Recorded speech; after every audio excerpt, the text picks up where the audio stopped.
Welcome to LearnX Nursing. A very good morning to all of you. This is Nikita here from LearnX Nursing. Today we will see DSSB previous year question paper. Okay.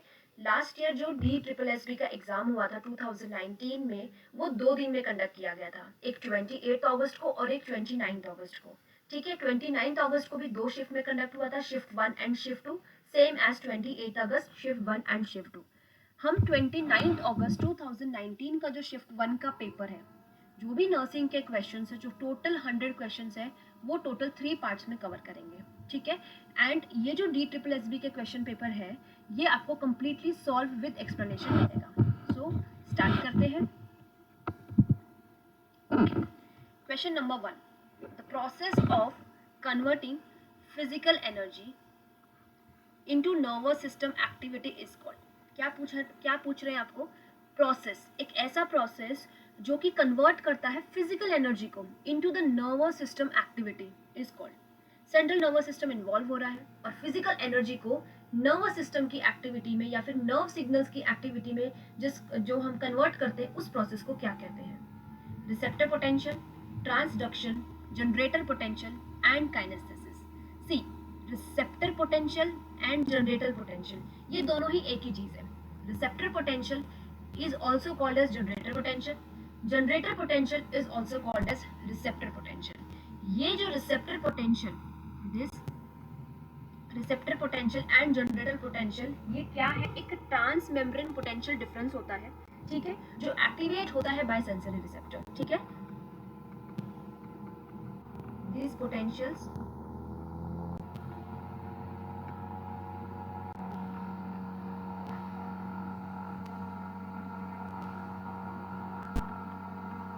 Activate by sensory receptors. ठीक है, sensory receptors क्या करते हैं? वो identify करते हैं changes in environment और उनको कन्वर्ट करते हैं इलेक्ट्रिकल सिग्नल्स में. ठीक है, और वो जो है थ्रू नर्वस सिस्टम आगे जाके प्रोसीड होता है. सो यहाँ पर तो हमको क्या पूछा है? कन्वर्जन पूछा है फिजिकल एनर्जी का इनटू नर्वस सिस्टम. तो ये जो रिसेप्टर पोटेंशियल है या फिर जिसको जनरेटर पोटेंशियल कहते हैं, ये इसका आंसर नहीं होगा. अब 2 चीज बच गई, एक हो गया काइनेस्थेसिस और एक हो गया ट्रांसडक्शन. ठीक है, काइनेस्थेसिस क्या होता है? Yes, what is kinesthesis? Kinesthesis कुछ नहीं है, it is an ability to feel movement of the limbs and body. ठीक है, काइनेस्थेसिस में क्या होता है? It's N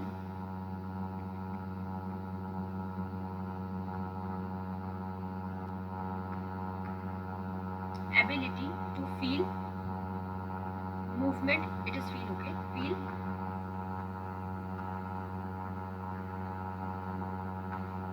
movement of limbs and body. तो काइनेस्थेसिस भी नहीं होगा क्योंकि यहाँ पर भी कोई कन्वर्जन जैसी चीज जो है वो हो नहीं रही है. अब ये जो ट्रांसडक्शन है, यही हमारा यहाँ पे करेक्ट आंसर है. ठीक है, और ये ट्रांसडक्शन क्या होता है? ट्रांसडक्शन जो चीज है, it is the process of converting physical energy into nervous system activity. ठीक है, ट्रांसडक्शन क्या करता है? फिजिकल एनर्जी को कन्वर्ट करता है या फिर एक स्टिमुलाई को, फिजिकल स्टिमुलाई को कन्वर्ट करता है न्यूरल एक्टिविटी को. ठीक है, through the central nervous system. Okay, and it is called as transduction. So यहाँ पे correct answer आपका क्या हो गया? Option number B, that is transduction. Again I am repeating, the process of converting physical energy or any physical stimuli into the this nervous signals or nervous system activity is called as transduction. ठीक है, clear? Okay. Next question. Hepatic coma is due to the elevated plasma level. क्या पूछ रहे हैं आपको? Hepatic coma के बारे में पूछ रहे हैं. ये due to elevated plasma level of. Hepatic coma कौन से चीज के बढ़ने के वजह से होगा? अमोनिया के, अमाइलेज, एल्ब्यूमिन और एडिनोसिन. यस, किसके वजह से होगा? देखिए, एडिनोसिन कब देते हैं?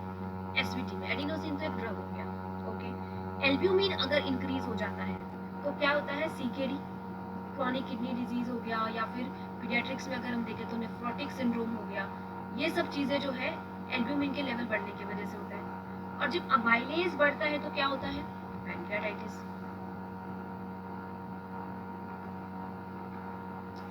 ठीक है, तो ये अमाइलेज, एल्ब्यूमिन, एडिनोसिन, ये तो कहीं पे भी हिपैटिक कोमा या लीवर डिजीज जैसी चीजें कर नहीं रहा है.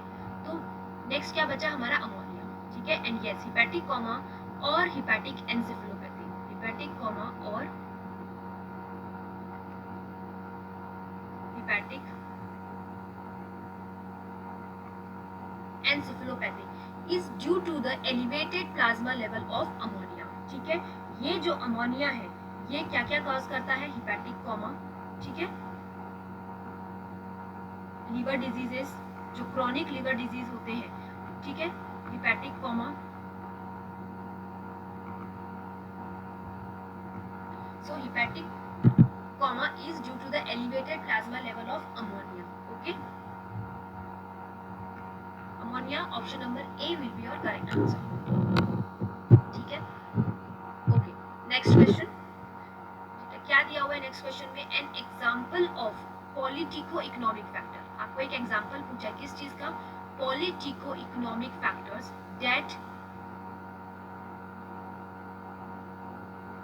that any affects maintenance of, okay, it's not any, it's any, that any affect maintenance of safe environment are। आपको एक एग्जांपल पूछा है पॉलिटिकल इकोनॉमिक फैक्टर जो कि अफेक्ट करता है मेंटेनेंस ऑफ सेफ एनवायरनमेंट। आपको एक सेफ एनवायरनमेंट मेंटेन करना है, तो उसमें पॉलिटिकल इकोनॉमिकल फैक्टर्स कौन से होते हैं जो उसके मेंटेनेंस को अफेक्ट कर सकता है, किसके मेंटेनेंस को, सेफ एनवायरनमेंट के। यस, स्मोकिंग, फाइनेंसेस, एंजाइटी और बिलीफ, इसमें से कौन सा है जो पॉलिटिकल इकोनॉमिकल फैक्टर होगा। देखिए, स्मोकिंग जो है अफेक्ट हेल्थ, यस, एनवायरनमेंट को भी अफेक्ट करता है by causing air pollution. Anxiety again affect health. Belief क्या करता है, बिलीव्स क्या होते हैं, these are spiritual factor,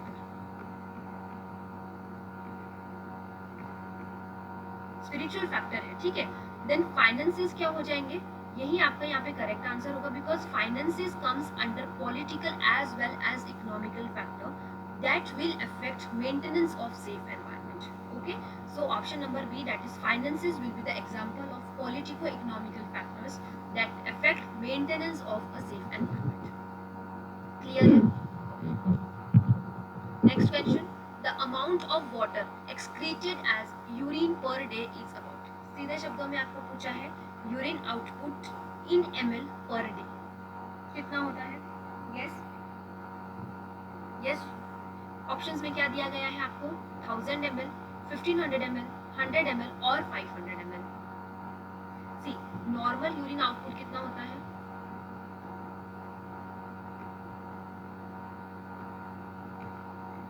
it's 800 ml to 2000 ml। ठीक है, यहाँ पे 1000 ml है, 1500 है, 100 एंड 500 है। So here the correct answer will be 1500 ml, क्योंकि यही जो है 800 टू 2000 ml के रेंज में आ रहा है। Okay, next question, measures taken to prevent the onset of a disease और अ डिसऑर्डर आर व्हाट। आपने कुछ मेजर्स लिए to prevent onset of a disease, मतलब डिजीज होना ही नहीं चाहिए, उसको प्रिवेंट करने के लिए आपने कुछ मेजर्स लिए। एक पर्टिकुलर डिसऑर्डर को और डिजीज को स्टार्ट होने के पहले ही आपने एक प्रिवेंशन ले लिया, उसको हम क्या बोलेंगे, primary prevention, primary promotion, secondary prevention और टर्शियरी प्रिवेंशन। यस, सी, सेकेंडरी प्रिवेंशन और टर्शियरी प्रिवेंशन जो है आफ्टर डिजीज, ठीक है, आफ्टर डिजीज और डिसऑर्डर की वो और ज्यादा बढ़े नहीं, ठीक है, उसके लिए हम सेकेंडरी और टर्शियरी करते हैं, तो ये दोनों ही जो हमारे आंसर नहीं होंगे। देन क्या है, एक बचा प्राइमरी प्रिवेंशन और एक बचा प्रमोशन। हम यहाँ पे किस चीज की बात कर रहे हैं, measures taken to prevent the onset of disease. उस पर्टिकुलर पर्सन को डिजीज नहीं होना चाहिए, उसके लिए हम मेजर्स ले रहे हैं, प्रिवेंट कर रहे हैं, तो ये हम आपने यहाँ पे क्या किया, primary prevention. Okay, so here the correct answer will be primary prevention. Clear? Okay, next question, the extracellular fluid content in our body is around। आपको पूछा है एक्स्ट्रा सेलुलर फ्लूइड, जिसको इन शॉर्ट हम क्या कहते हैं, ECF, उसका content हमारी बॉडी में कितना होता है, 3 लीटर्स, 12 लीटर, 9 लीटर और 6 लीटर। सी, जो हमारा फ्लूइड होता है बॉडी में, फ्लूइड इन बॉडी और we can say total volume, ये कितना होता है, लीटर्स की बात ही मैं सिर्फ अभी यहाँ पर बताती हूँ, 42 लीटर्स। ओके, अब ये जो फ्लूइड होता है ये दो इसमें काउंट होता है, एक होता है ICF दैट इज इंट्रासेलुलर, और एक होता है extra cellular that is ECF। Intracellular जो होता है वो होता है 28 लीटर्स, और जो एक्स्ट्रा सेलुलर फ्लूइड होता है वो होता है अप्रॉक्सीमेटली 14 लीटर्स। ठीक है, अब यही एक्स्ट्रा सेलुलर फ्लूइड जो है ये अगेन डिवाइड होता है दो इसमें। कौन कौन से इसमें दो डिवाइड में होता है, intravascular and interstitial. Intravascular and interstitial. इसमें से इंट्रावैस्कुलर कितना होता है 3.5 लीटर, और इंटरस्टिशियल कितना होता है 10.5 लीटर। ठीक है, देखिए टोटल फ्लूइड वॉल्यूम जो हमारी बॉडी में होती है वो होती है 42 लीटर्स। उसमें से अगेन वो जो फ्लूइड है वो दो इसमें डिवाइड होता है, एक होता है इंट्रासेलुलर फ्लूइड, एक होता है extra cellular fluid. Inside the cells जो होता है फ्लूइड उसको वो कितना होता है 28 लीटर्स, और एक्स्ट्रा सेलुलर जो होता है वो कितना होता है 14 लीटर्स। ठीक है, देन ये जो 14 लीटर एक्स्ट्रा सेलुलर फ्लूइड है वो अगेन डिवाइड होता है इंट्रावैस्कुलर में दैट इज 3.5 लीटर, और इंटरस्टिशियल में दैट इज 10.5 लीटर। तो अब हमारे ऑप्शंस के हिसाब से जो हमारा करेक्ट आंसर होगा वो होगा 12 लीटर्स। ठीक है, क्योंकि 40 लीटर्स तो आपको ऑप्शन में नहीं दिया, बट द नियरेस्ट जो है 14 लीटर के that is 12 litre. So the extra cellular fluid content in our body is around, पूछा है वैसे भी 12 लीटर्स, बट एग्जैक्टली अगर पूछा जाए तो कितना होता है 14 litres. Clear? Okay, so this is a platform of Learnex nursing, जहाँ पे आपको ऑल इन वन कोर्सेज, सारे ही कोर्सेज एक ही क्लास में मिल जाएंगे। ठीक है, एक ही प्लेटफॉर्म में मिल जाएंगे, लाइक नॉर्सेट 7 जो अभी अपकमिंग एग्जाम है, RRB, SGPGI, NVS, JIPMER, DMER, DHS। इसमें से नॉर्सेट 7, RRB और जिपमर के तो ऑलरेडी फॉर्म्स भी आ चुके हैं। ठीक है, ऑल नर्सिंग सब्जेक्ट्स मिलेंगे आपको यहाँ पे। ठीक है, देन डेली लाइव टेस्ट मिलेगा with live rank also, aptitude and maths मिलेंगे, and live and recorded classes. If you are a working person और if you are working employ तो आप रिकॉर्डेड क्लासेस के थ्रू भी अपना जो क्रैश कोर्स है या फिर जो कोर्स है वो कंप्लीट कर सकते हैं। ठीक है, ये जो चीज़ें थी वो स्टार्ट कब से हुई थी, फ्रॉम 10 जुलाई। ठीक है, बट नाउ ऑल्सो कुछ देरी नहीं हुई है। If you want to grab this opportunity, please you can contact to this number for more information and you will get a validity of 1 year. So all the best. Okay, next question. Profound memory problem with no loss of consciousness is called. क्या पूछा गया आपको, profound memory problem. Memory problem तो है लेकिन no loss of consciousness. ठीक है, consciousness जो है वो इफेक्ट नहीं हो रहा है, लॉस ऑफ कॉन्शियसनेस वहाँ पे नहीं है, लेकिन मेमोरी प्रॉब्लम हो रही है। ऐसे को हम क्या कहेंगे, retrograde amnesia, anterograde amnesia, memory loss और ट्रांजिएंट ग्लोबल एमनेशिया। सी, मेमोरी लॉस और एमनेशिया, इसमें कहीं ना कहीं लॉस ऑफ कॉन्शियसनेस होता ही है। ठीक है, तो ये तो नहीं होगा। देन रेट्रोग्रेड एमनेशिया में क्या होता है, see, when person can't recall memories from the past.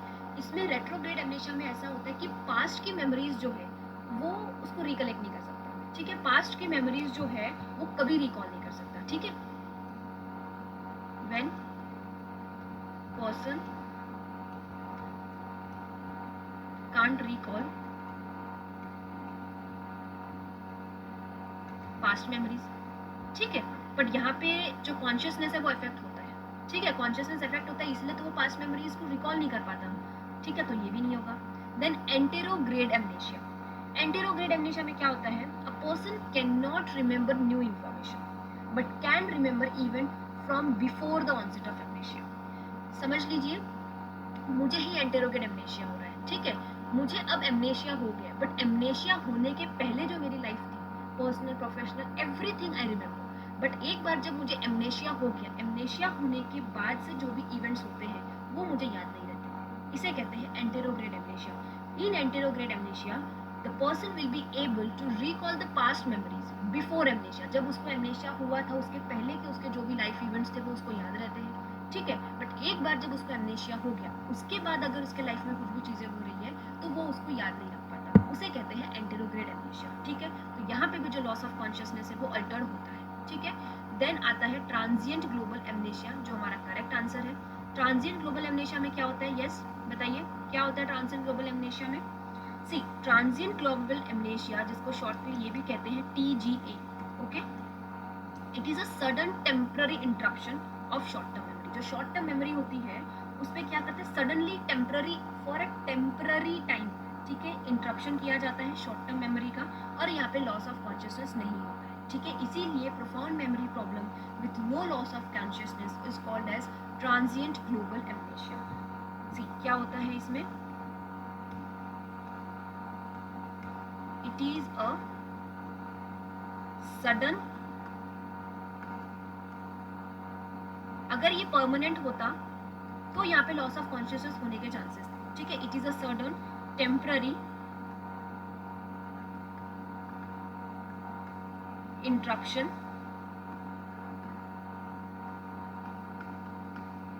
Of short term memory, okay, ठीक है। Next question, newborn babies generally required sleep for about, जो न्यूबॉर्न बेबीज होते हैं उनको कितने आवर्स का स्लीप जो है वो रिक्वायर्ड होता है? What is the need of sleep hours for newborn baby? 9 hours a day सोना चाहिए, 12 hours a day, 6 hours a day और 16 आवर्स अ डे? यस सी अगर अडल्ट की बात करते हैं तो कितना होता है? 7 to 9 आवर्स, ठीक है। और अगर न्यूबॉर्न बेबीज की बात करते हैं तो कितना होता है? 12 to 16 आवर्स, ठीक है। और अगर एवरेज बात की अडल्ट में तो होता है 8 आवर्स, और न्यूबॉर्न बेबीज में अगर एवरेज बात की तो होता है 14 आवर्स, ठीक है। अब देखिए ऑप्शन में क्या था? 9 आवर्स अ डे नहीं होगा, 12 आवर्स अ डे, ठीक है देख लेते हैं, 6 आवर्स अ डे नहीं होगा। अब 12 और 16 में से, ठीक है, 12 to 16 आवर्स जो है वो उसका रेंज है, ठीक है। तो यहाँ पे जो न्यूबॉर्न बेबीज है उनको कितना स्लीप मिलना चाहिए? 16 आवर्स अ डे। कितना मिलना चाहिए? 16 hours a day, okay. According to priority we will select our options, ठीक है। Okay next question, technique that enable individual, एक टेक्निक है that enable individual to project their internal feeling, attitude, need or values on test stimuli and in the process unconsciously reveal their personality is called, एक technique जो कि person को encourage करती है, ठीक है, एक इंडिविजुअल को एनकरेज करती है टू प्रोजेक्ट देयर, खुद की फीलिंग्स, खुद की एटीट्यूड्स, खुद की नीड्स, खुद की वैल्यूज एक टेस्ट स्टिमुलाई की तरह टेस्ट करने के लिए सामने वाले इंसान के ऊपर डालना, ठीक है। And in the process unconsciously reveal their own personality, ठीक है। सिंपली ये जो टेक्निक होती है, ये जो भी इसमें आपको डिस्क्रिप्शन दिया गया है, ये पर्सनैलिटी टेस्ट करने के लिए किया जाता है, ठीक है। और ऐसी टेक्निक को कहा जाता है प्रोजेक्टिव टेक्निक, ठीक है। This is projective technique. Projective technique को हम एक और चीज से भी बोला जाता है, दैट इज पर्सनैलिटी टेस्ट और प्रोजेक्टिव टेस्ट,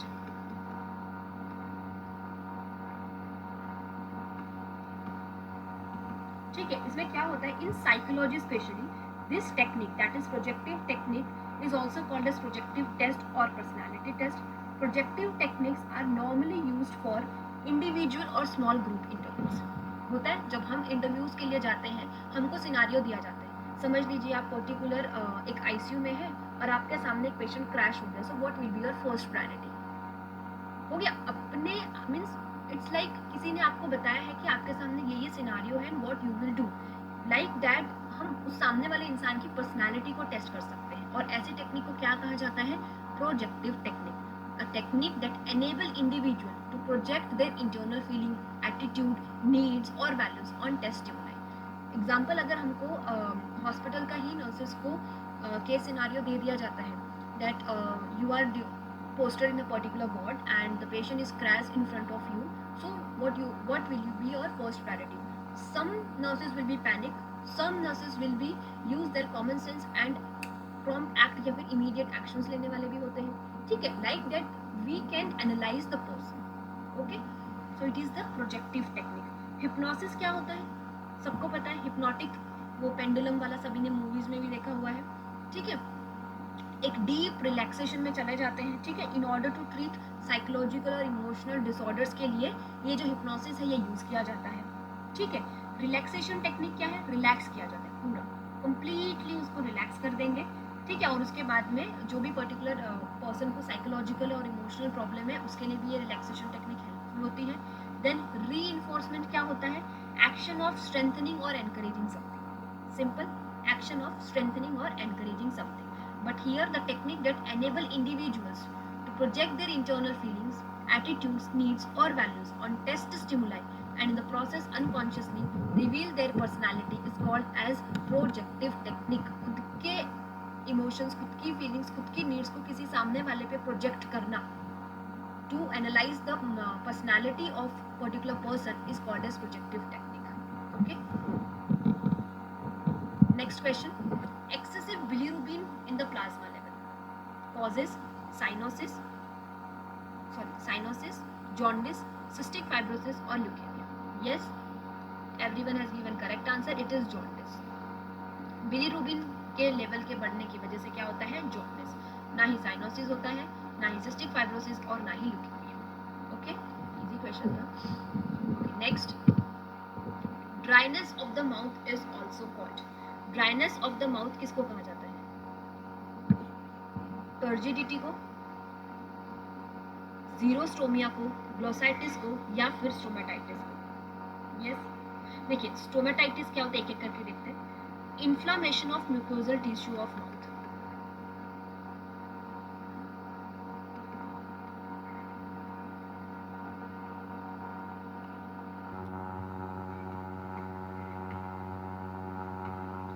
ग्लोसाइटिस क्या होता है, it is inflammation of tongue.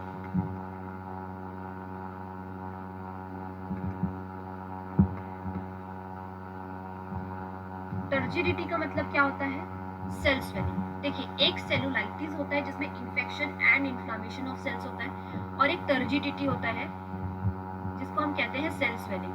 Cell swelling क्यों होती है यहाँ पे, बस एब्नॉर्मल फ्लूइड जो है वो सेल्स के अंदर में जमा हो जाएगा, उसको कहते हैं turgidity. Turgidity is use for the word cell swelling. Okay, then xerostomia, xerostomia क्या है आपका करेक्ट आंसर, ठीक है, because dryness of the mouth is also called as xerostomia, ठीक है। It is a condition of not having enough saliva to keep mouth wet, ठीक है। Mouth में सलाइवा जो है वो इनफ नहीं होता है ताकि वो माउथ को वेट रख सके, ठीक है, या फिर मॉइस्ट रख सके। जीरोस्टोमिया ऐसी कंडीशन है जिसमें कि ड्राइनेस ऑफ माउथ होता है because of इनएडिक्वेट saliva present in mouth. Okay, ठीक है। Next question, voice box is another name for the, voice box का दूसरा नाम क्या है, इसोफेगस, फेरिंग्स, स्टमक एंड लैरिंग्स। कौन से ऑर्गन को हम लोग वॉइस बॉक्स कहते हैं, इसोफेगस को, फेरिंग्स को, स्टमक को या फिर लैरिंग्स। Yes, important and very easy, that is लैरिंग्स, ठीक है। लैरिंग्स क्या है, लैरिंग्स कहाँ पे प्रेजेंट होता है, लैरिंग्स just above trachea and oesophagus.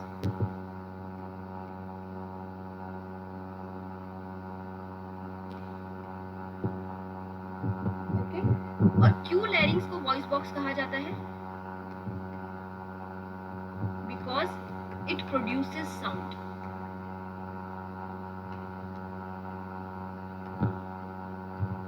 Okay, so voice box is another name for the larynx, ठीक है, because it produces sound and कहाँ पे प्रेजेंट होता है, just above the trachea that is wind pipe and oesophagus foot pipe. Okay, next question, an essential component of glutathione peroxidase, essential component पूछा है किसका, glutathione peroxidase, ठीक है। First of all ये देखेंगे कि ये जो glutathione peroxidase है ये क्या होता है,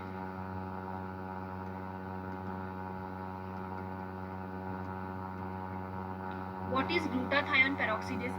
Glutathione peroxidase is a selenium containing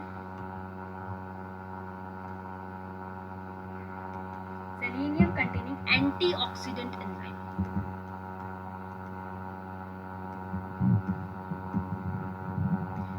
glutathione peroxidase क्या है? एक एंटीऑक्सीडेंट एंजाइम है जो कंटेन करती है सेलेनियम को, ठीक है, सेलेनियम को कंटेन करती है। और क्या काम होता है इनका? They have the capacity to scavenge free radical, act as scavengers for free radicals. जो फ्री रेडिकल्स प्रेजेंट होते हैं उनके लिए ये जो ग्लूटाथायोन पेरोक्सीडेज है जो कि सेलेनियम कंटेन करती है, वो एक्ट करती है as a scavengers for free radicals, ठीक है। तो यही जो ग्लूटाथायोन पेरोक्सीडेज है इसका एसेंशियल कंपोनेंट क्या है? सेलेनियम, सेलेनियम, जिंक, मैंगनीज और copper. Yes, it is a selenium. Glutathione peroxidase is a selenium containing antioxidant enzyme which act as a scavengers for the free radicals. Okay. Next question. The neurotransmitter that decreases feeding. कौन सा neurotransmitter ऐसा है जो आपके feeding को, आपके intake को, ठीक है, आपकी भूख को, आपके हंगर को कम करेगा, ठीक है। सो कौन सा है? लेप्टिन होगा, कॉर्टिजोल, एंडोर्फिन और ग्रेलिन। सी, कॉर्टिजोल आपको पता है स्टेरॉइड हार्मोन है, तो स्टेरॉइड्स कभी भी आपकी फीडिंग को कम नहीं करते, बढ़ाते हैं। स्टेरॉइड्स पे अगर कोई पर्सन होता है तो उसका हंगर हमेशा बढ़ता है, ठीक है, तो कॉर्टिजोल तो नहीं होगा। एंडोर्फिन क्या है? Endorphins are natural pain killers, endorphins are natural pain killers, इनका हंगर से कोई लेन देन नहीं होता है, ठीक है। देन ग्रेलिन, ग्रेलिन क्या करते हैं? यस, ग्रेलिन क्या है? ग्रेलिन हार्मोन है, ठीक है, जिसको हम कहते हैं हंगर हार्मोन। जब आपका पेट खाली होता है तब यही ग्रेलिन जो है ब्रेन को सिग्नल देता है कि नहीं, now it's time to eat. जब भी हमको भूख लगती है ना तभी ग्रेलिन हार्मोन जो है ये अपना काम करता है, ठीक है। तो हंगर हार्मोन मतलब क्या है? ये तो फीडिंग को इंक्रीज कर रहा है, तो ये भी नहीं होगा। देन लेप्टिन, अब लेप्टिन क्या है? Again it is a hormone, ठीक है, दैट मेंटेन्स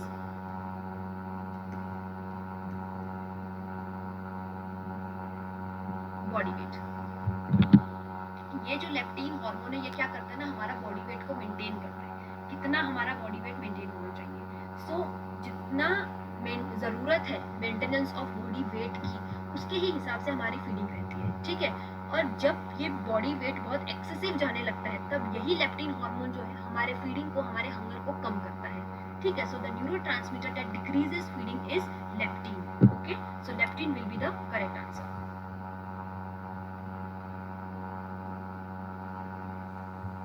और ये जो लेप्टिन हार्मोन है ये जो बॉडी वेट को मेंटेन करता है for long term basis, okay.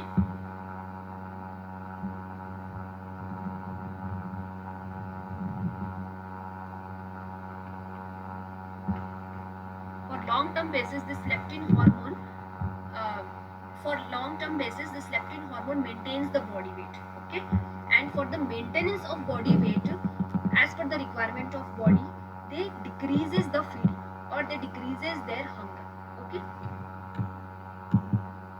Okay, next question. The reason for regular practice of hand washing technique in hospital is, for the hospitals में hand washing techniques regularly करने के पीछे क्या reason है? Why we need to do regular practices of hand washing techniques in the hospital? For maintenance of oral hygiene, for prevention of attitude related sickness, prevention of cross infection, prevention of posture related degeneration.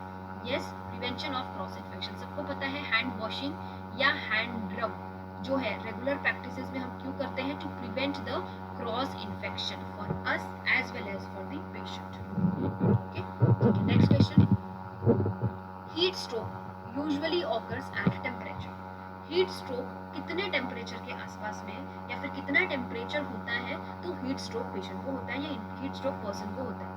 36 to 37 degree Celsius, 41 to 42 degree Celsius, 35 to 36 degree Celsius, 38 to 40 degree Celsius. See generally जो heat stroke होता है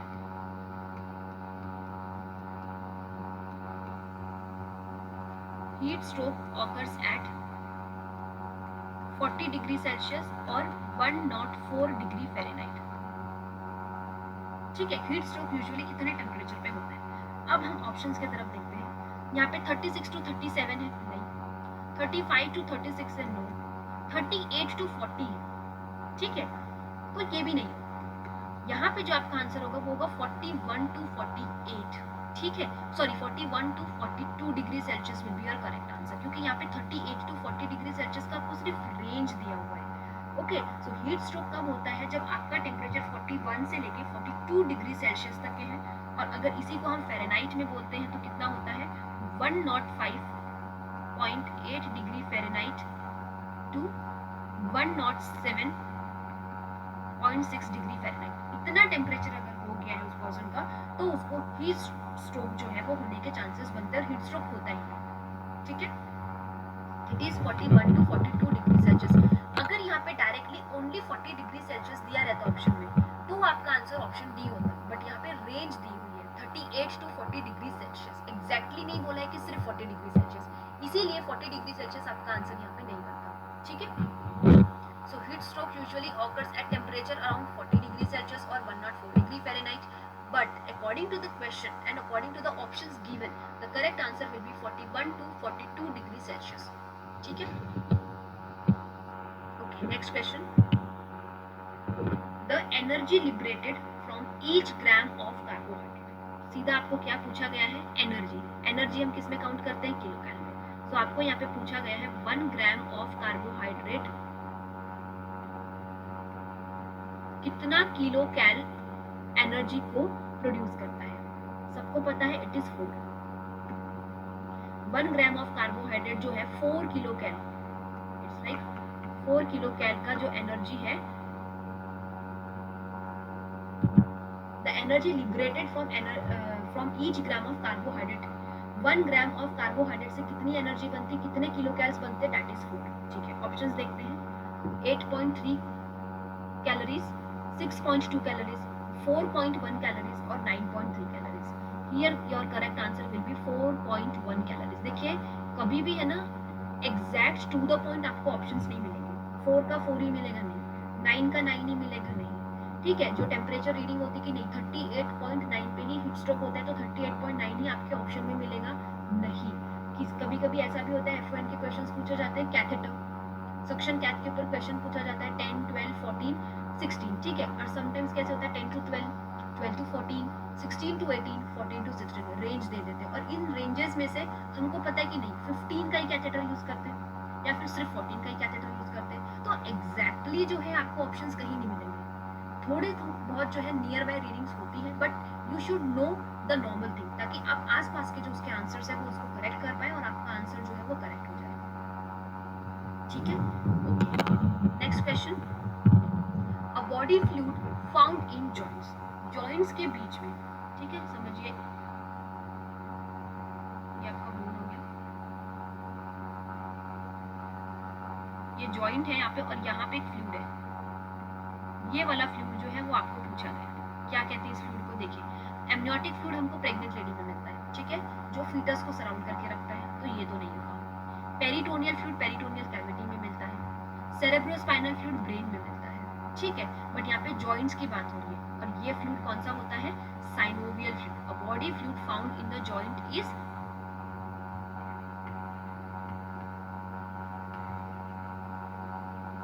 synovial fluid, ठीक है। Okay, next question.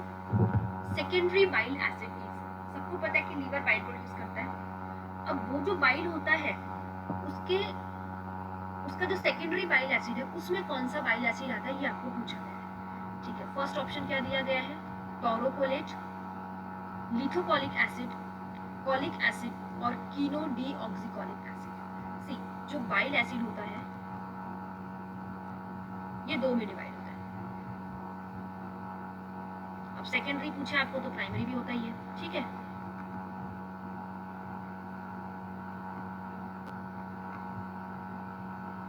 Primary bile acid,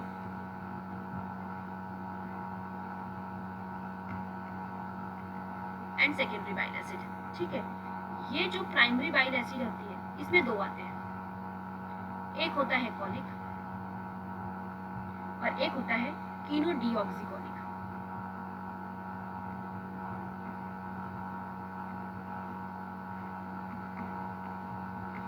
ठीक है, ये हो गया प्राइमरी बाइल एसिड। अब ये जो सेकेंडरी बाइल एसिड है इसमें भी दो आते हैं, एक आता है डीऑक्सीकोलिक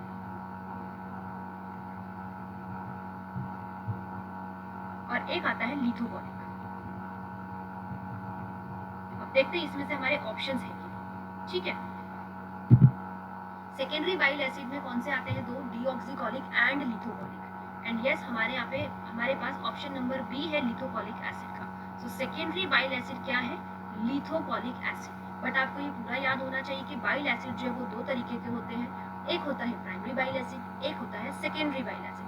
प्राइमरी बाइल एसिड में दो आते हैं, that is cholic and chenodeoxycholic. Secondary bile acid में आता है डीऑक्सीकोलिक एंड लिथोकोलिक एसिड। ठीक है, तो कॉलिक एसिड और कॉलिक एंड कीनोडीऑक्सीकोलिक क्या हो जाएंगे आपके? प्राइमरी। अब ये जो टोरोकोलेट है ये क्या होता है, देख लेते हैं थोड़ा सा।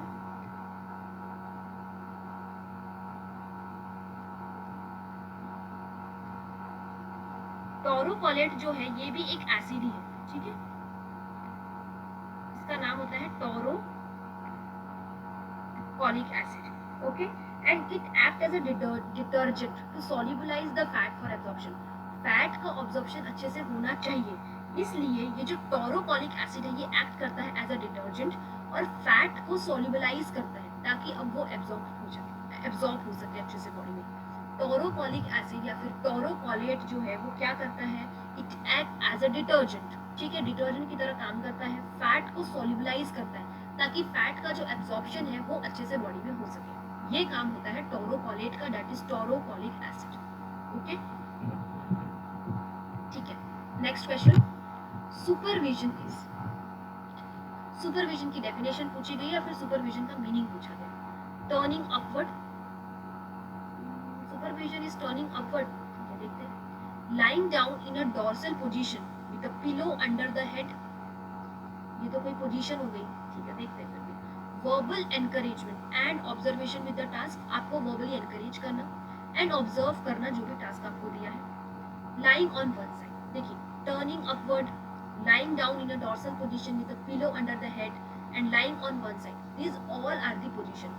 but ये जो verbal encouragement and observation with the task, ये क्या इंडिकेट कर रहा है? Supervising the things. ठीक है, जो सुपरवाइजर्स होते हैं, जो सीनियर्स होते हैं, ठीक है, जो भी हमारे हेड ऑफ द सुपरविजन होते हैं, जो हमको सुपरवाइज करते हैं, उनका क्या काम होता है? वो हमको वर्बली एनकरेज करते हैं हर एक चीज़ के लिए। और जब हमको कोई टास्क देते हैं तो उनका ऑब्जर्वेशन कौन करता है? सुपरविजन। ठीक है, जो भी सुपरवाइजर होता है। So supervision is verbal encouragement and observation with the task. ठीक है, okay, next question, a chronic infectious disease caused by the mycobacterium tuberculosis। chronic infectious disease है जो कि किसके वजह से हो रहा है? कौन से बैक्टीरिया से हो रहा है? mycobacterium tuberculosis। तो कौन सा डिजीज कंडीशन है जो mycobacterium tuberculosis कॉज करता है? ट्यूबरक्लोसिस, निमोनिया, ब्रूसेलोसिस या फिर bronchitis? Yes, it is tuberculosis. Easy question था। mycobacterium tuberculosis क्या कॉज करता है? ट्यूबरक्लोसिस। ठीक है, निमोनिया भी नहीं, ब्रूसेलोसिस भी नहीं एंड ब्रोंकाइटिस भी नहीं। Next question, name the type of family that is found when biologically unrelated individuals. क्या पूछा है? ऐसी फैमिली, ठीक है, ऐसी फैमिली हमको कब देखने के लिए मिलेगी? जब बायोलॉजिकली अनरिलेटेड इंडिविजुअल्स, बायोलॉजिकली वो एक दूसरे से रिलेट नहीं करते। ठीक है, biologically unrelated individuals, otherwise couples और families live together and jointly carry out family functions. ऐसी फैमिली जो कि बायोलॉजिकली एक दूसरे से मैच नहीं करती है, ठीक है, वो एक पर्टिकुलर पर्सन भी हो सकता है, वो एक कपल भी हो सकता है और वो एक कंप्लीटली फैमिली भी हो सकती है। ठीक है, और वो सबके सब एक साथ ही रहते हैं। ठीक है, और जो भी फैमिली फंक्शंस होते हैं वो कैरी आउट करते हैं। ऐसी फैमिली को कौन सी फैमिली कहते हैं? Extended family, homosexual family, heterosexual family और कम्युनल फैमिली। सी, एक्सटेंडेड फैमिली में क्या होता है? सिंपली बोला जाए तो joint family. Okay, extended family तो नहीं होगा। होमोसेक्सुअल फैमिली में क्या हो जाएगा, सी फीमेल एंड फीमेल है और उन्होंने एक बच्चा अडॉप्ट कर लिया, मेल एंड मेल है जिन्होंने अपनी फैमिली बनाई और उन्होंने एक बेबी को अडॉप्ट कर लिया, ये होता है होमोसेक्सुअल फैमिली में। क्या होगा, 2 फीमेल्स है जो साथ में रहती है और उन्होंने साथ में एक बेबी को भी अडॉप्ट कर लिया and they make a family, ठीक है, न्यूक्लियर फैमिली उन्होंने बना ली। सेम हो सकता है कि दोनों के दोनों जो जेंडर है वो मेल है, ठीक है, दोनों के दोनों बॉयज है, दोनों के दोनों जो मेल है, ठीक है, they are staying together and अब उन्होंने क्या किया, एक बेबी को भी अडॉप्ट ले लिया, that is homosexual family. Heterosexual family जो सबको पता है, girl and boy they get married and there babies, that is heterosexual family, ठीक है। कम्युनल, तो अभी होमोसेक्सुअल और हेटेरोसेक्सुअल में तो कहीं पे भी ऐसा नहीं हो रहा है जो हमको क्वेश्चन में दिया गया है, बट कम्युनल फैमिली जो है ये है ऐसी फैमिली जो कि बायोलॉजिकली एक जैसी नहीं होती है, ठीक है, कोई भी रिलेशन नहीं होता है उस पर्टिकुलर इंडिविजुअल का, उन कपल्स का, उन फैमिलीज का जो एक साथ रहते हैं, सारे के सारे फैमिली फंक्शंस भी एक साथ कैरी आउट करते हैं, ठीक है। कम्युनल फैमिली को हम सिंपल ये भी कह सकते हैं एज अ कम्युनिटी। कम्युनिटी क्या होती है, उसमें कोई एज जेंडर कुछ भी नहीं देखा जाता, सबके सब। कम्युनिटी जो होती है उसमें एक इंडिविजुअल पर्सन भी रह सकता है, कपल्स भी रह सकते हैं, न्यूक्लियर फैमिली भी रह सकती है, जॉइंट फैमिलीज भी रह सकती है और वो एक कम्युनिटी को फॉर्म करती है, तो ऐसी ही फैमिली को कहा जाता है communal family. Communal family is a type of family that is found when biologically unrelated individuals, couples और families live together and jointly carry out family functions. What about jointly carry out family functions? Communities में सबकी posting लगती है हमारी, ठीक है, तो हम वहाँ पे फैमिली फंक्शंस होते हैं ना, लाइक आंगनवाड़ी में कुछ पर्टिकुलर प्रोग्राम्स होते हैं, ठीक है, तो जो भी यूनाइटेडली एक पर्टिकुलर एरिया पे प्रोग्राम्स होते हैं, तो एक कम्युनिटी की तरह जाना, एक फैमिली की तरह जाके उन फैमिली फंक्शंस को अटेंड करना, वो यहाँ पे कह रहे हैं कि jointly carry out family functions, ठीक है, clear. Next question, okay, what is next question? A dilation and inflammation of the ducts behind the nipple is called. क्या पूछा गया है, जो निपल्स के पीछे डक्ट होते हैं, ठीक है, उनका डायलेशन एंड इन्फ्लामेशन होना, वो क्या कहेंगे? फाइब्रोएडिनोमास, मैस्टाइटिस, इंट्राडक्टल पैपिलोमा और डक्ट एक्टेसिया। सी, यहाँ पे जो आपका करेक्ट आंसर होगा वो होगा डक्ट एक्टेसिया, ठीक है। डक्ट एक्टेसिया को और एक नाम से कहते हैं हम memory duct ectasia,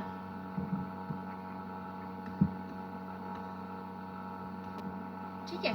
memory duct ectasia क्या होता है इसमें, these are non cancerous breast conditions that occurs when a milk duct in the breast widens and walls thicken. Mammary duct ectasia में क्या होगा, जो मिल्क डक्ट होते हैं, ठीक है, मिल्क डक्ट जो है ब्रेस्ट के वो वाइडन हो जाएंगे, ठीक है, वो बढ़ जाएंगे और उनकी जो वॉल है वो क्या हो जाएगी, थिक हो जाएगी, वहाँ पे स्वेलिंग की तरह हो जाएगा, ठीक है। सो वही तो कह रहे हैं क्वेश्चन में, डायलेशन, डायलेट हो गए, क्या डायलेट हो गए, ब्रेस्ट के जो सॉरी मिल्क डक्ट जो है ब्रेस्ट में वो वाइडन्स हो जाएंगे, राइट इट डाउन।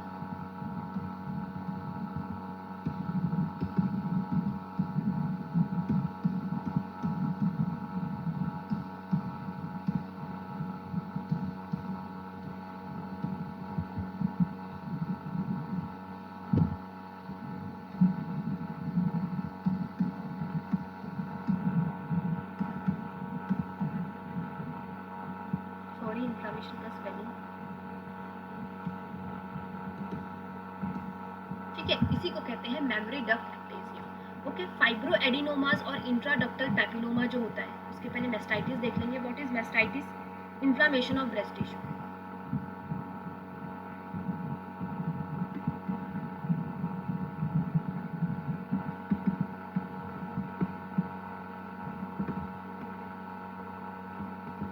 ठीक है, तो मेस्टाइटिस भी हमारा यहाँ पे आंसर नहीं हुआ।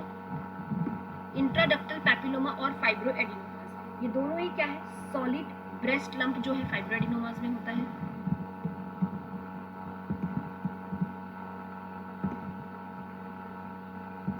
and what is intraductal papilloma? Benign tumor found within the breast duct, ठीक है।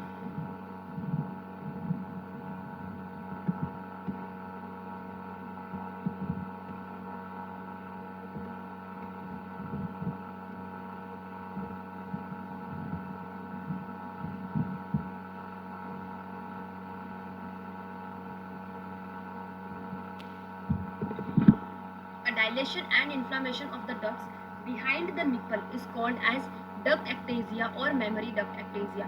क्या होता है इस mammary duct ectasia में? जो milk duct होते हैं breast के वो widens हो जाएंगे, that is dilate हो जाते हैं, और जो walls होती है milk duct के आसपास की वो क्या हो जाएगी? thickens हो जाएगी, that is inflammation. ऐसी कंडीशन को क्या कहते हैं? डक्ट एक्टेजिया. जो फाइब्रोएडिनोमास होते हैं वो क्या होता है? ब्रेस्ट में लंप फॉर्म हो जाता है, सॉलिड ब्रेस्ट लंप, ठीक है. और इंट्राडक्टल पैपिलोमा क्या है? Benign tumour found in the breast ducts. जो ब्रेस्ट के डक्ट्स है वहाँ पे एक बिनाइन ट्यूमर जो है वो वहाँ पे फॉर्म हो जाएगी. मेस्टाइटिस में क्या होता है? Inflammation of the breast tissue. ठीक है, clear? Okay, next question. Rectal medications are typically supplied in the form. जो हम रेक्टल मेडिकेशंस देते हैं, पर रेक्टल मेडिकेशंस देते हैं, वो किस फॉर्म में होती है? सपोजिटरीज में, क्रश टैबलेट्स में, लिक्विड में, या फिर ओपन कैप्सूल्स में? No open capsules, no liquid, no crush. ठीक है, इट इज सपोजिटरीज. सपोजिटरीज के फॉर्म में हम जो रेक्टल मेडिकेशंस है वो एडमिनिस्टर करते हैं. ओके, एग्जाम्पल जस्टीन बच्चों में डालते हैं. ठीक है, next question. Kegel exercises as a method of controlling incontinences in women after childbirth and helps to strengthen them. हम जो कीगल एक्सरसाइजेस करते हैं क्यों करते हैं? For controlling of incontinence in women after child birth. After child birth क्या होता है? जो पेल्विक फ्लोर के मसल्स होते हैं वो लूज हो जाते हैं. ठीक है, इसलिए कीगल एक्सरसाइजेस मदर को बताई जाती है करने के लिए. क्यों बताई जाती है? For controlling incontinences. ठीक है, तो ये जो कीगल एक्सरसाइज बताते हैं ये क्यों बताते हैं? उससे क्या होता है? क्या स्ट्रेंथन अप होता है? क्या स्ट्रॉन्ग होता है? किस चीज की स्ट्रेंथ यहाँ पे बढ़ती है? ठीक है, एब्डोमेन मसल्स की, अपर लिम्ब मसल्स की, चेस्ट मसल्स की, या फिर पेल्विक फ्लोर मसल्स की? यस, पेल्विक फ्लोर मसल्स जो होते हैं उनकी स्ट्रेंथनिंग होती है बाय कीगल एक्सरसाइजेस. ठीक है, और ये जो पेल्विक फ्लोर मसल्स होते हैं ये किस किस को सपोर्ट करते हैं? Support uterus, bladder, rectum. ठीक है, तो ब्लैडर भी इसमें आ जाता है. तो यूरिनरी इनकॉन्टिनेंस नहीं होना चाहिए. पेल्विक फ्लोर मसल्स की स्ट्रेंथनिंग अच्छे से हो जानी चाहिए. उनकी जो इलास्टिसिटी चली गई थी वो इलास्टिसिटी फिर से वहां पे आ जानी चाहिए. इसलिए Kegel exercise after the child birth women को बताया जाता है for strengthening the pelvic floor muscles. ठीक है, clear? Okay. Next question. Healthcare delivery teams made up of persons from various disciplines who share responsibilities, authorities and decision making are called. आपको क्या पूछा गया है इसमें? Health care delivery team. Health care delivery team है जो hospital में रहती है, जो हेल्थ प्रोवाइड करती है, हेल्थ केयर डिलीवर करती है. ऐसी team made up of persons from various discipline. Discipline का एक आप दूसरा नाम बोल सकते हैं वेरियस प्रोफेशंस. ठीक है, हेल्थ केयर डिलीवरी टीम है. ठीक है, वो नर्स भी हो सकती है, डॉक्टर हो सकते हैं. ठीक है, वो जो इन्वेस्टिगेट पैथोलॉजिस्ट हो सकते हैं. ठीक है, health care delivery teams made up of persons from various professions और वेरियस डिसिप्लिन्स. वो क्या कर रहे हैं? Who shares responsibilities, authorities and decision making are called as.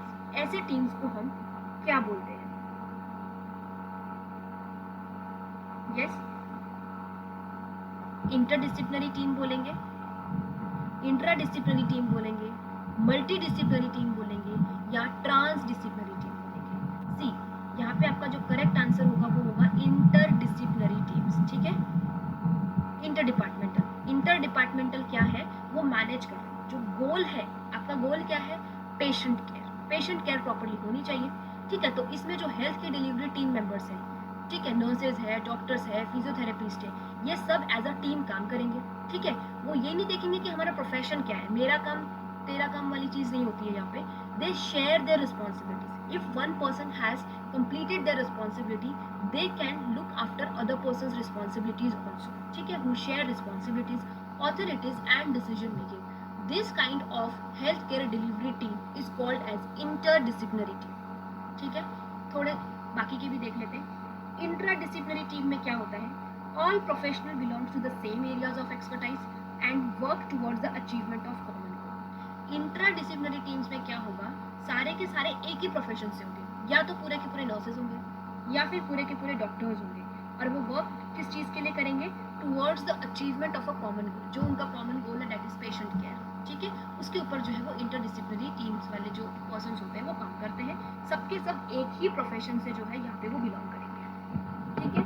Next आता है multi disciplinary team. Multi disciplinary team में क्या होगा, group of health care workers who are members of different disciplines, multiple peoples यहाँ पर आ जाएंगे फ्रॉम अदर प्रोफेशंस ऑल्सो, ठीक है, लाइक साइकेट्रिस्ट भी हो जाएंगे, सोशल वर्कर्स भी हो जाएंगे, सब लोग मिलके एक हेल्थ केयर डिलीवरी टीम बनाएंगे, ठीक है, और स्पेसिफिकली वो क्या करेंगे, प्रोवाइड करेंगे services and care to the patient. Multi disciplinary में से आपको कंप्लीटली समझ में आ रहा है कि मल्टी प्रोफेशंस। इंट्रा डिसिप्लिनरी में क्या आ रहा था, एक ही प्रोफेशन के लोग हैं जो आपस में अपने रिस्पॉन्सिबिलिटीज ऑथोरिटीज को शेयर आउट करेंगे और जो उनका कॉमन गोल है दैट इज पेशेंट केयर उसको कंप्लीट करेंगे। देन आता है trans disciplinary team. Trans disciplinary team में क्या होता है, one in which roles are shared beyond the boundaries of profession. Trans disciplinary में क्या होगा कि बियॉन्ड द लिमिट वो लोग अपनी रिस्पॉन्सिबिलिटी को शेयर आउट करेंगे, वो ये नहीं देखेंगे कि नहीं मैं डॉक्टर हूँ, मैं नर्स हूँ, अब जैसे डॉक्टर प्रेजेंट नहीं है, nurses are there and one patient is going to crash, तो क्या वो नर्स अगर उस नर्स को इंटरवेंशन आता है तो वो नहीं करेगी, डेफिनेटली शी विल डू। उसको ये नहीं दिखेगा कि डॉक्टर है कि नहीं, ये मुझे अलाउ नहीं है, ये मेरी ऑथोरिटी नहीं है, फर्स्ट प्रायोरिटी उसकी क्या रहेगी, उस पेशेंट की जान बचाना, ठीक है। सो वो किस में आता है, trans disciplinary team, the team in which roles are shared beyond the boundaries of profession, ठीक है। तो ये कुछ टीम्स थे that is health care delivery teams. Interdisciplinary में क्या होता है, दूसरे के प्रोफेशंस होंगे, लाइक डॉक्टर्स हो गए, नर्सेज हो गए, फिजियोथेरेपिस्ट हो गए, वो आपस में अपनी रिस्पॉन्सिबिलिटीज और सब कुछ शेयर करके क्या करेंगे, जो उनका मेन गोल है उसको अचीव करेंगे। इंट्रा डिसिप्लिनरी में क्या होगा, प्रोफेशन एक ही हो, या तो सिर्फ नर्सेज या सिर्फ डॉक्टर्स, डॉक्टर्स है तो वो आपस में अपना काम करेंगे, नर्सेज है तो वो अपना आपस में काम बांट के जो उनका मेन गोल है पेशेंट केयर वो कंप्लीट करेंगे। मल्टी डिसिप्लिनरी में क्या होगा, मल्टीपल प्रोफेशन से जो लोग हैं वो यहाँ पे इन्वॉल्व होंगे, लाइक साइकेट्रिस्ट भी इन्वॉल्व हो जाएंगे, सोशल वर्कर्स भी इन्वॉल्व हो जाएंगे, ठीक है। देन ट्रांस डिसिप्लिनरी में क्या है, उनका मेन गोल है कि हाँ पेशेंट केयर जो है वो प्रॉपर्ली और स्टैंडर्डाइज्ड जानी चाहिए, क्वालिटी ऑफ केयर पेशेंट को मिलनी चाहिए, तो उसमें वो जो अपने रोल्स एंड रिस्पॉन्सिबिलिटीज है वो बियॉन्ड द बाउंड्रीज जो है वो यहाँ पे वो लोग एक दूसरे के साथ में शेयर करेंगे, ठीक है। Okay, next question, couples who may be childless by choice are called. ऐसे कपल जो अपनी चॉइस से बेबीज नहीं रखते या बेबीज नहीं करते उनको क्या कहा जाता है, the couples who may be childless by choice are called as, उनको पेयर्स कहेंगे, फैमिली कहेंगे, पेरेंट्स कहेंगे, डायर्स कहेंगे। सी, पेरेंट्स बोल दिया it means they have baby, family बोल दिया it means also they have babies, pairs बोल दिया ठीक है, pairs like it indicates only couple, यहाँ पे भी कोई बेबी वाली चीज दिख नहीं रही है, but the couples who may be childless by choice की अगर हम बात करते तो उनको कहते हैं डायर्स, ठीक है। So dyers are the couples who may be childless by choice, उनकी खुद की ओन चॉइस होती है that they don't want child, ठीक है। Okay, next question, an instrument that measures fetal oxygen saturation directly and in real time. कौन सा ऐसा इंस्ट्रूमेंट है जो यूज करते हैं फीटल ऑक्सीजन सैचुरेशन देखने के लिए, डायरेक्टली भी और रियल टाइम में भी? अल्ट्रासोनोग्राफी, यूएसजी से क्या आप पेशेंट का फीटल ऑक्सीजन देख सकते हैं, fetal scalp stimulation, fetal pulse oximetry और फाइब्रो एक्वास्टिक स्टिमुलेशन। सी, सबको पता है कि जो पल्स ऑक्सीमेट्री होती है चाहे वो अडल्ट में हो या फीटल में हो या न्यूबॉर्न में हो, वही हमारा सैचुरेशन जो है फीटल ऑक्सीजन सैचुरेशन जो है वो बताता है, ठीक है। तो पल्स ऑक्सीमेट्री आ गया, means what, fetal pulse oximetry is an instrument that measure fetal oxygen saturation directly and real time, ठीक है। It's not ultrasonography, it's not fetal scalp stimulation and it's not fibro acoustic stimulation. आप ultrasonography से patient का oxygen saturation नहीं देख सकते। Fetal scalp stimulation, आप foetals के स्काल्प को स्टिमुलेट करेंगे और आपको ऑक्सीजन सैचुरेशन पता चल जाएगा, नहीं। वाइब्रो एक्वास्टिक स्टिमुलेशन में क्या होता है, लाइक ट्यूनिंग फॉक होता है, उसी तरीके से एक इंस्ट्रूमेंट लेते हैं, ठीक है, उसको वाइब्रेट होते हुए को मदर के एब्डोमेन पे रखते हैं, ठीक है, बट ऐसा करने से सिर्फ फीटल के एक्सेलरेशंस प्रोवाइड होंगे, ठीक है, ओनली एक्सेलरेशंस विल प्रोवाइड, फीटस की एक्टिविटी जरूर जो है वो वहाँ पे हो जाएगी, बट फीटल ऑक्सीजन सैचुरेशन हमको सिर्फ और सिर्फ फीटल पल्स ऑक्सीमेट्री से ही मिलता है, ठीक है, clear. Next question, carbohydrates are divided into simple simple carbohydrates such as, यहाँ पे आपको पूछा है कार्बोहाइड्रेट का डिवीजन, ठीक है, कार्बोहाइड्रेट किस तरीके से डिवाइड होते हैं, simple carbohydrate specially, oligosaccharides and polysaccharides, monosaccharides and disaccharides, amino acids and enzymes, proteins and fibres. C, carbohydrates कभी भी प्रोटीन और फाइबर में डिवाइड नहीं होते और ना ही अमाइनो एसिड एंड एंजाइम्स में होते हैं, ठीक है, they are divided into oligosaccharide and polysaccharide, monosaccharides and disaccharides, ठीक है।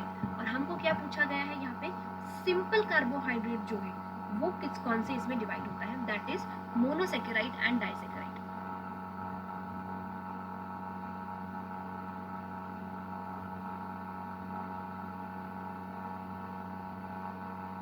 This comes under simple carbohydrate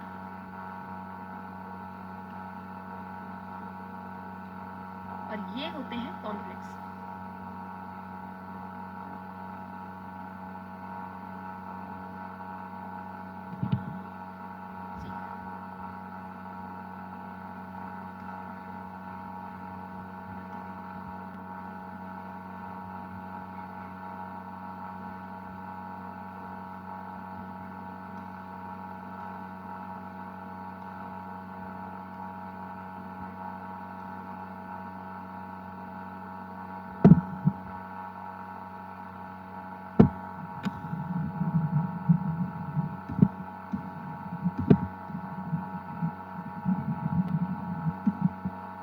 simple carbohydrate में क्या आता है, मोनोसैकेराइड एंड डाइसैकेराइड, कॉम्प्लेक्स में क्या आता है, poly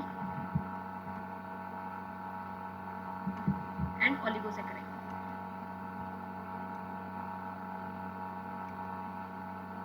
clear?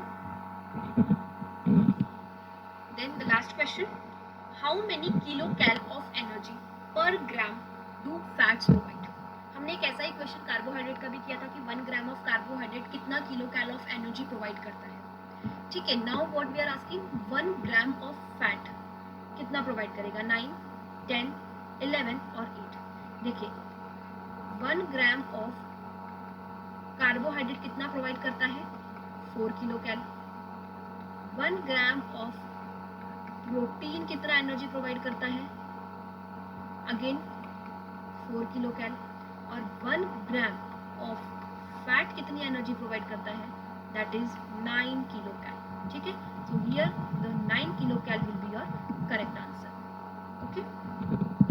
So thank you everyone, I hope this video will be helpful for all of you for the upcoming DSSSB exam, and the next remaining questions we will see in the part 2 and part 3, okay। total 100 questions are there, and अगर आपने question देखा होगा आज के सारे ही questions almost anatomy के ऊपर या फिर जो बेसिक होते हैं उसके ऊपर है, इसीलिए आपकी बेसिक्स क्लियर होना बहुत इंपॉर्टेंट है, ठीक है। So thank you everyone.